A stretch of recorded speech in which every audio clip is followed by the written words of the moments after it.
Hello guys, आपका मेरे channel भगवान जीआईसी कोरदार में हार्दिक स्वागत है। आज हम यूटेट सेकंड के 2024 के प्रश्न पत्र का मैथ्स के पोर्शंस के प्रश्नों को हल करेंगे। आइए वीडियो शुरू करते हैं। गणित शिक्षण का महत्व है सिद्धांत एवं तर्क में, विज्ञान में। विकल्प सी, विकल्प ए और बी दोनों या इनमें से कोई नहीं। सिद्धांत एवं तर्क में गणित विद्यार्थियों में तार्किक सोच और सिद्धांतों को समझने की क्षमता विकसित करता है। बी, विज्ञान में विज्ञान की नींव गणित पर आधारित है।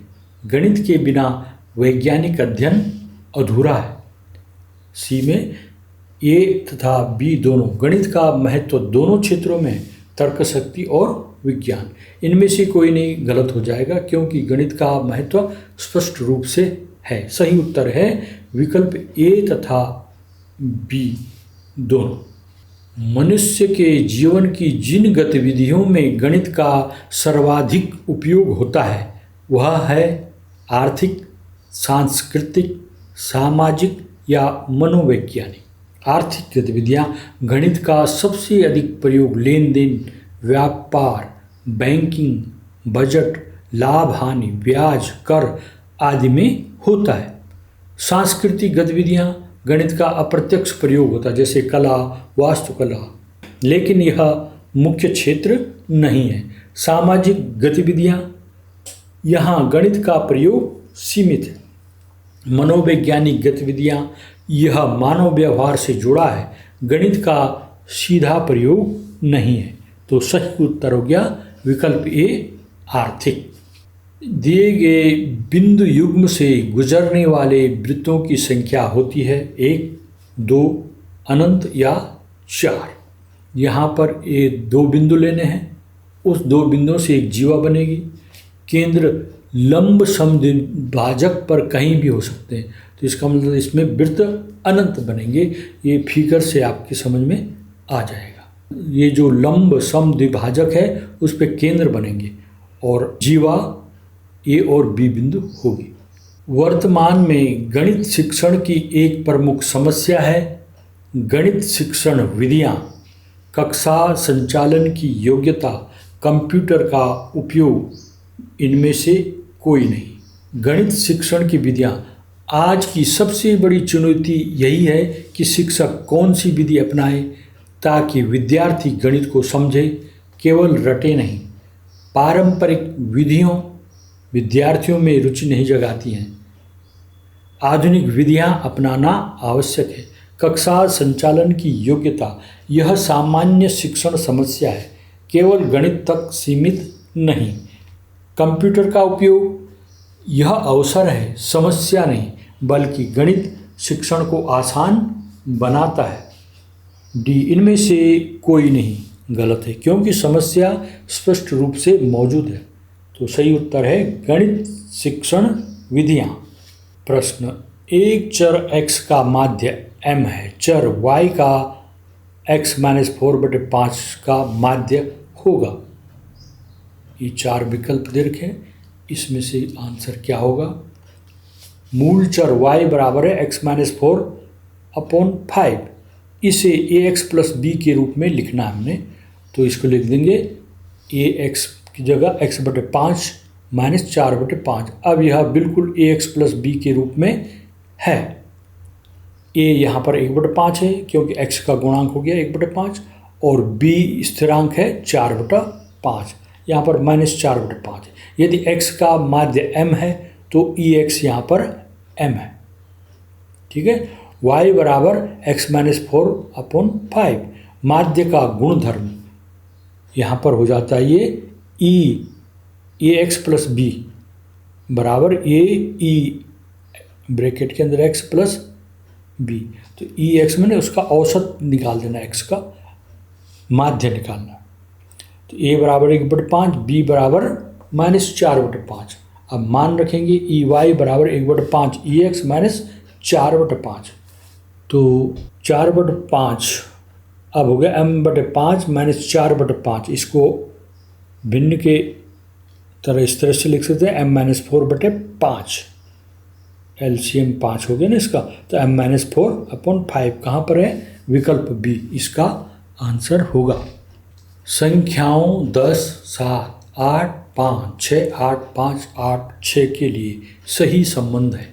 माध्य बराबर माध्यिका, माध्य ग्रेटर देन माध्यिका, माध्य लेस देन माध्यिका या माध्य ग्रेटर देन बहुलक। अब पहले इसको देखते हैं, माध्य निकालते हैं। तो माध्य निकालने के लिए इन सबको जोड़ देंगे, जोड़ 63 हो गया। कुल संख्या इसमें 9 है ये, तो माध्य बराबर हो जाएगा 63/9। 9 का भाग 63 में देंगे, 9 सत्ते 63, 7 आ गया। माध्य का संख्याओं को क्रम में लिखना है, तब माध्यिका निकलती है। तो 4 इधर छोड़ दो, 4 उधर, बीचों बीच का है 7, माध्यिका हो गई 7, मीडियन बराबर 7। बहुलक सबसे अधिक बार आने वाली संख्या बहुलक होती है, 8 आ रहा है 3 बार, तो मोड बराबर हो गया 8। तो यहाँ पर मीन और मीडियन समान है, माध्य बराबर माध्यिका, विकल्प ए इसका आंसर होगा। यदि दो गोलों की त्रिज्याओं का अनुपात 2:3 हो तो उनके आयतनों का अनुपात होगा 27:8, 8:27, 2:3 या 3:2। गोले के आयतन का सूत्र होता है 4/3 πr3। त्रिज्या का अनुपात दिया है r1:r2 दे रखा है 2:3, तो आयतनों का अनुपात हो जाएगा b1:v2, 4/3 πr1 की क्यूब अनुपात 4/3 πr2 की क्यूब। बाकी सेम में वो कट जाएंगे, r1 की पावर क्यूब, r1 की पावर 3 अनुपात r2 की पावर 3 रह जाएगा। तो 2 की पावर 3 अनुपात 3 की पावर 3 होगी। तो ये हो गया 2 दूनी 4 दूनी 8 और 3 का 3 3 होता है 8:27। तो इसका आंसर विकल्प बी इसका आंसर है। प्रश्न, यदि x अनुपात y बराबर 7:5 हो तो 5x - 2y अनुपात 3x + 2y का अनुपात क्या होगा। 4 विकल्पों में से एक सही होगा। क्या करना है इसको, इसमें लिखा है दिया है x अनुपात y बराबर 7:5, तो x बराबर 7 के मानना है और y बराबर 5 के। अब निकालना है 5x - 2y बराबर 5 × 7 के -2 × 5 के, तो ये हो गया 5 × 35 के -2 × 10 के, तो 35 के में से 10 के घटा के 25 के आ गया। 3x + 2y बराबर 3 × 7 के + 2 × 5 के, तो ये हो गया 21 के + 10 के, 21 और 10 31 के। तो इनका अनुपात हो जाएगा 5x - 2y का अनुपात 3x + 2y बराबर क्या होगा 25 के अनुपात 3 के हट जाएगा, 25:31 आंसर आएगा। जब दो संख्याओं का अनुपात दिया होता है तो इसका मतलब है कि वे किसी समान गुणक कॉमन मल्टीपल्स के रूप में लिखी जा सकती हैं। x अनुपात y बराबर 7:5, इसका अर्थ है x और y का संबंध ऐसा है कि x हमेशा 7 का गुणज होगा और y हमेशा 5 का गुणज होगा और दोनों में वही गुणक k होगा। इसलिए हम लिखते हैं x बराबर 7 के और y बराबर 5 के, जहाँ के कोई भी धनात्मक संख्या हो सकती है। प्रश्न 2, 4, 6, 8 ...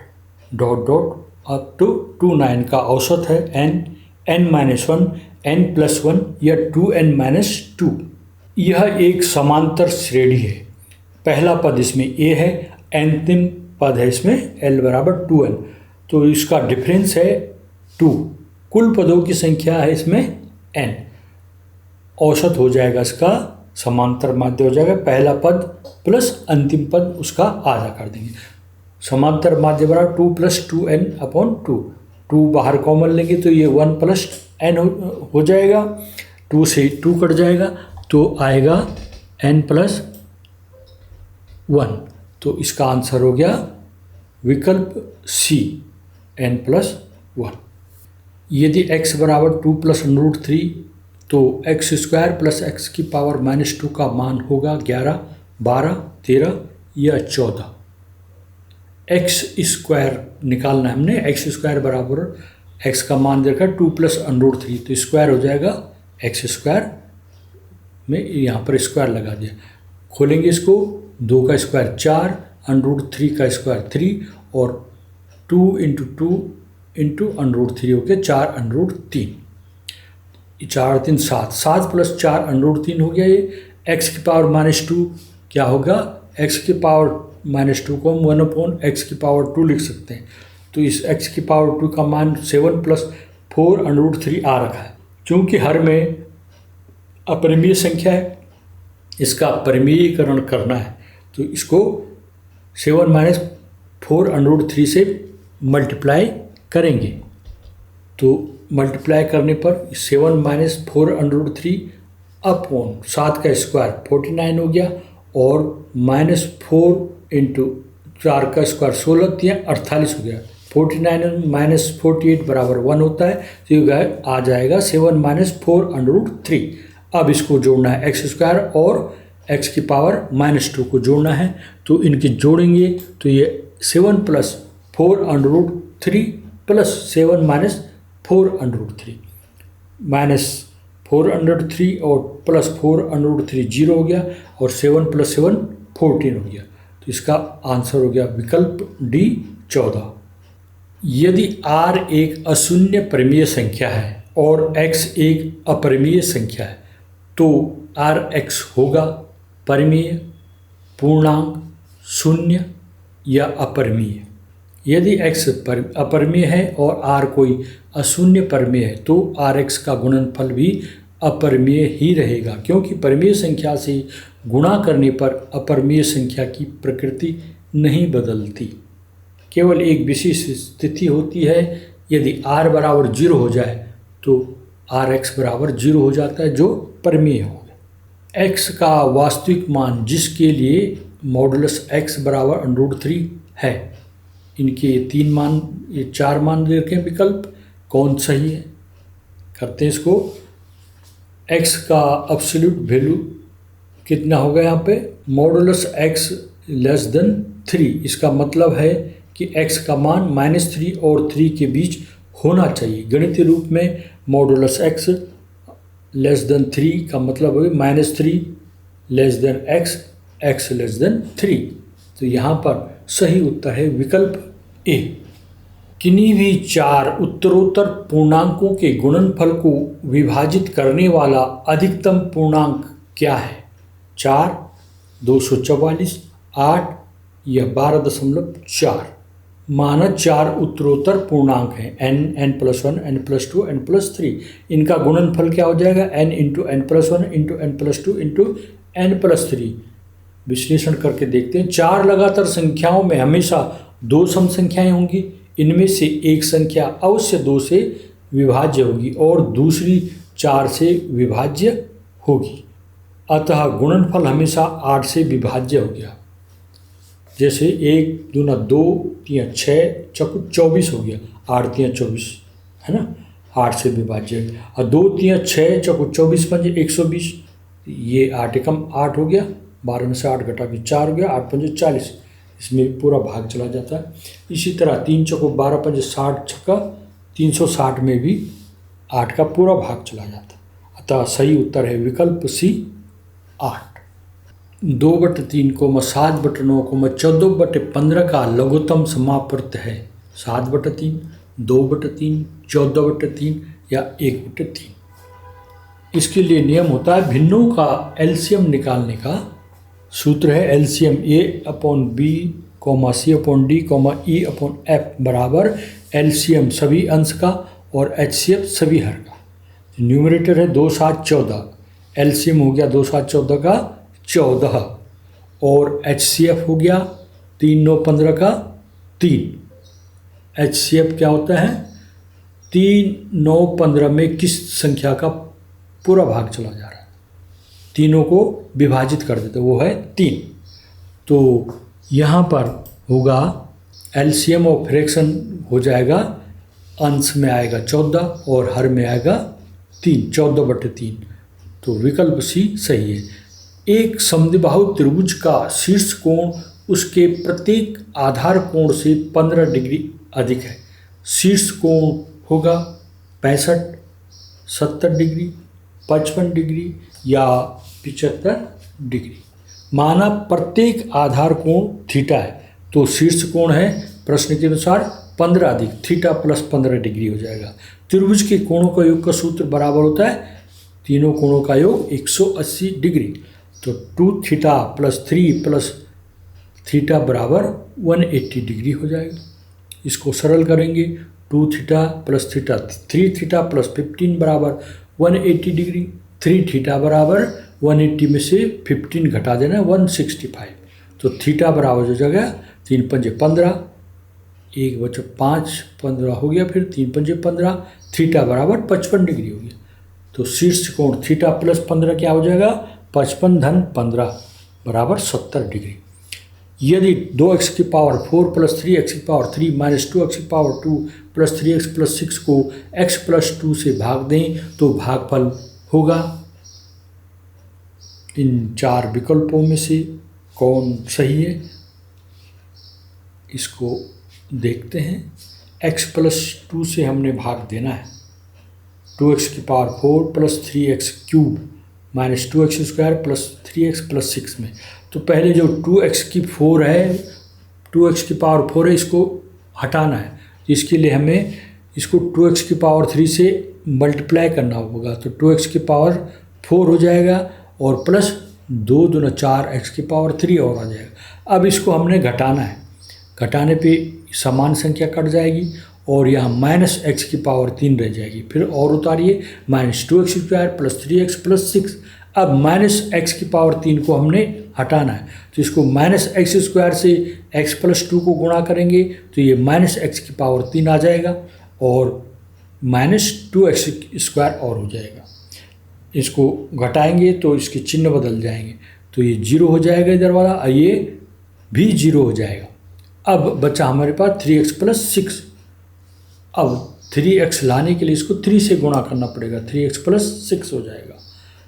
तो इसको भी फिर चिन्ह बदलेंगे, घटाएंगे, 0 आ जाएगा। 8 फलक एवं 6 शीर्ष वाले बहुफलक में किनारों की संख्या होगी 14, 16, 12 या 7। आयलर्स फॉर्मूला होता है किसी भी बहुफलक के लिए f प्लस बी माइनस ई बराबर 2, जहाँ f फलक है, फेस है इसमें शीर्ष, और ई है किनारा एजेज। मान रखेंगे f बराबर 8, b बराबर 6 रखेंगे। 8 8 से 14 माइनस ई बराबर 2, तो ई बराबर क्या हो जाएगा 14। ई का पक्षांतर कर देंगे, 2 को उधर ले गए तो 14 में से 2 घटा के 12 हो गया। ई का मान हो गया 12। सही उत्तर हो गया विकल्प सी 12। इस तरह से ये पूरी वीडियो होगी। बहुत लंबी वीडियो थी, कुछ त्रुटि होगी तो आप देख लीजिएगा। धन्यवाद। अगर आप इस चैनल में नए हैं तो मेरे चैनल को सब्सक्राइब भी कीजिएगा। धन्यवाद।